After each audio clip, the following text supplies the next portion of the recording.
Il faudra 92,9 milliards de dollars américains pour assurer la mise en œuvre du plan d'action du gouvernement souminois. Nous en parlons avec Judith Piombo qui nous revient avec plus de précision dans sa rubrique dossier. C'est tout de suite.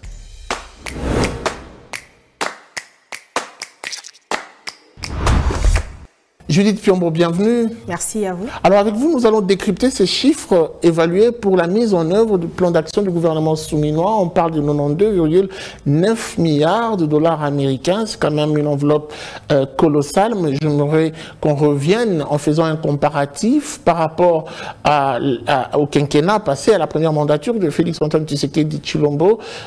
Combien exactement a pu faire fonctionner le gouvernement en cette période-là? Alors, pour les 5 prochaines années, le coût du programme d'action du gouvernement de la République démocratique du Congo est estimé à 277,606 milliards de francs congolais, soit un montant équivalent à près de 92,9 milliards de dollars américains. Il faudra 92,9 milliards de dollars américains pour faire fonctionner et assurer la mise en œuvre de ce plan d'action du gouvernement souminois.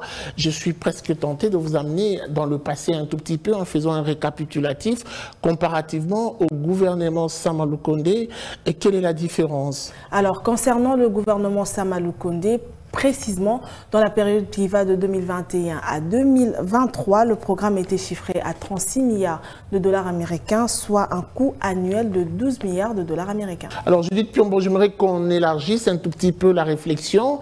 On ne peut pas parler de ce coût estimé pour la mise en œuvre de ce plan d'action du gouvernement souminois sans pour autant parler du coût du budget annuel moyen pour cette année 2024. Qu'est-ce que l'on peut retenir? Voilà, Guy, s'il faut se baser sur les prévisions du nouveau gouvernement de la République démocratique du Congo, le coût du budget annuel moyen est estimé à 55 413,2 milliards de francs congolais, soit un montant estimé à près de 18,471 milliards de dollars américains.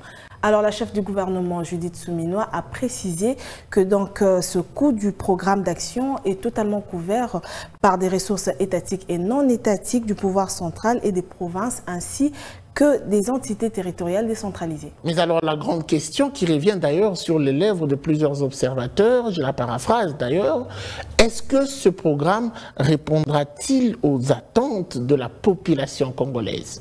Écoutez, déjà le Premier ministre Judith Suminwa a exprimé de façon claire la volonté de son gouvernement qui est celui d'emmener la République démocratique du Congo vers un développement durable. Et ceci, on peut le dire que c'est une attente de tout Congolais et cette attente est vraiment faite de façon très impatiente. Déjà, son gouvernement se repose sur les 6 engagements du chef de l'État que je peux rappeler rapidement. Il s'agit de la création d'emplois, du pouvoir d'achat, de la sécurité pour tous, économie diversifiée mais également compétitive. 5e, un accès aux services des bases et des services publics plus efficaces. Mais hormis les 6 engagements, ils sont aussi basés sur des initiatives fortes pour faire face aux urgences et sur le plan national de stratégie de développement en cours de finalisation. Merci beaucoup à vous, Judith Piombo, pour ces précisions. Je rappelle que vous étiez à la présentation du dossier. Merci à vous, c'était un plaisir.